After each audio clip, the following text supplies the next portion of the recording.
leaders from 22 African countries are meeting in Indonesia this week. Partnerships between Indonesia and Africa are expected to be worth billions of dollars as both try to expand their export market. And for Indonesia aiming to develop its EV sector, Africa gives the country access to one key resource, lithium. Emre Boz reports. Joko Widodo has just over a month left in the job as Indonesia's president. And before he departs, he's hoping to seal even more economic deals across Africa. The second Indonesia-Africa Forum is underway in Bali.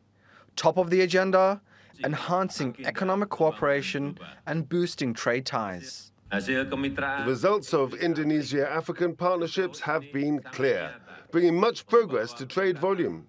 In this forum alone, Indonesia-Africa Forum this year has noticed a business agreement amounting to $3.5 billion, almost 6 times the amount dealt in the first IAF in 2018.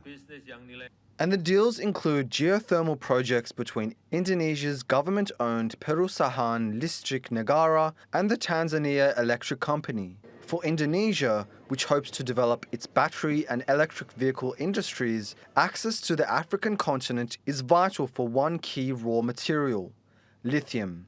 Lithium production is projected to almost triple this year. The region contributed 4% of global lithium production in 2023. This year, it's expected to reach 10%. Most of the lithium supply in the continent comes from Zimbabwe, which produced 3,400 tons in 2023, placing it among the 7 largest producers globally. One of the continent's largest lithium deposits, the Golamina project, was given permission this year to be operated by China's Ganfeng Lithium. China has been building deeper ties with Africa. Beijing is to host the China-Africa Cooperation Summit later this week. So for Indonesia, this year's forum in Bali is more important than ever. Emre Boz, TRT World. Let's get more on this now with Ndubisi Nuokolo, Managing Partner and Chief Executive at Nextier XPD. Great to have you on the programme with us.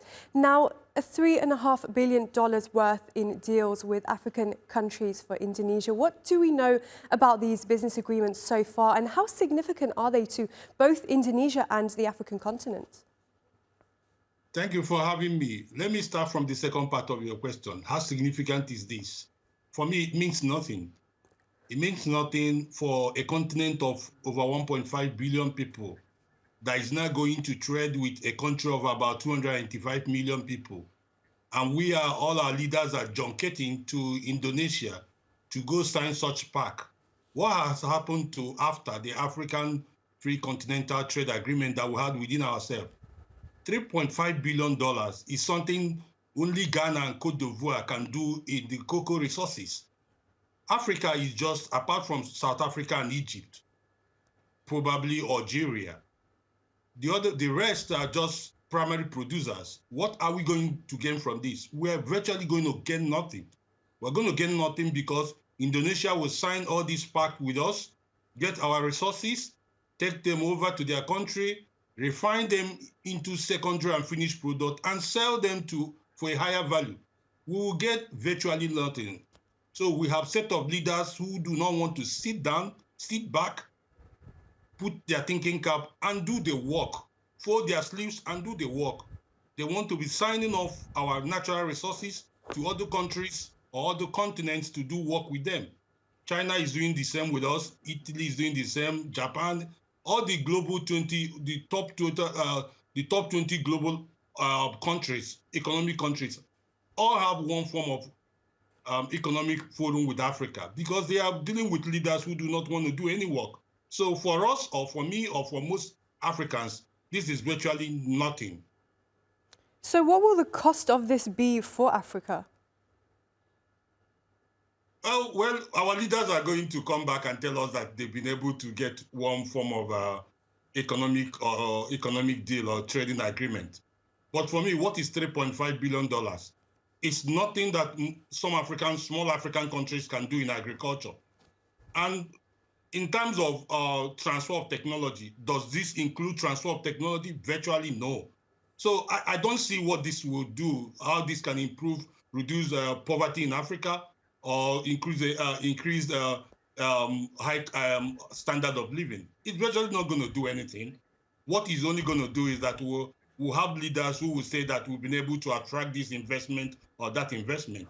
But are you attracting an investment that has not in any way improved your economy to a large extent?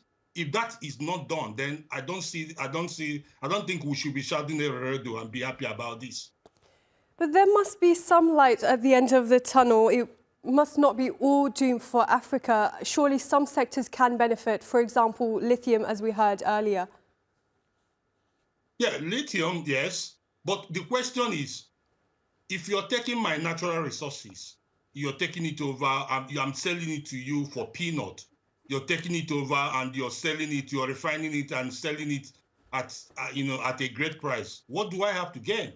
So if this includes then coming to Africa, build the industries here, have the product finished here, and then sell it across other parts of the world, then I would say this is a good deal. But if it's coming here, transferring those natural resources back to their country, they'll come here like what we saw in Niger, come here, buy all the quantity they want to buy, take them back to their country, refine them, and sell them to international companies that want to use them for iPhone, for phones and other forms of electronic technology. And then we are getting peanuts. Then it means nothing. For me, I think it's virtually nothing. But if the forum or the trading agreement includes transfer of technology or coming to Africa to set up those companies to employ millions of unemployed African youths, then I'll be jumping up and saying, yes, we'll have a good deal.